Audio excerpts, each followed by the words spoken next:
अमरावती शहर हे शिक्षणाचं माहेरघर मानलं जातं आणि ते गाडगेनगर पोलीस स्टेशन हद्दीमध्ये येतं. मात्र जेवढेही सध्या मोठे प्रकरण घडत आहेत ते एकाच म्हणजे गाडगेनगर पोलीस स्टेशन हद्दीमध्ये घडत आहेत. काय वाटतं आपल्याला? काय विद्यार्थ्यांची जी ही आहे विद्यार्थ्यांचं जे कॉन्सन्ट्रेशन आहे की विद्यार्थी हे जास्त मोठ्या प्रमाणात त्या गाडगेनगर परिसरामध्ये होत असतात आणि हे MD तस्कर आहे यांचा जो टार्गेट असतो हे विद्यार्थी आणि तरुण वर्ग असतो.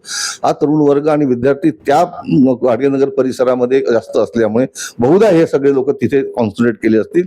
पण मला आता नो टॉलरन्स म्हणजे मी जे आयुक्तांचं मधल्या काळात गेलं की नो टॉलरन्स याच्यानंतर झिरो टॉलरन्स म्हणजे आम्ही MD बद्दल झिरो टॉलरन्स या भूमिकेतून काम करणार आहोत असं त्यांनी म्हटलंय.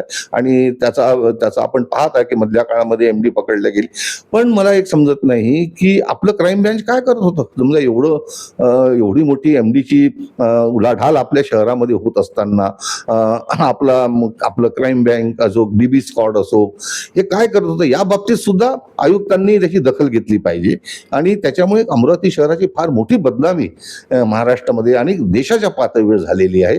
त्याच्यामुळे याची दखल मला वाटते पालकमंत्र्यांनी पण घ्यावी. राज्यकर्ते जे आहेत जे आमदार खासदार आहेत ते तर काही त्याच्याबद्दल बोलतच नाही. त्याच्या तोंडातून चकार शब्द निघत नाही की नाही हे चूक झालंय म्हणून.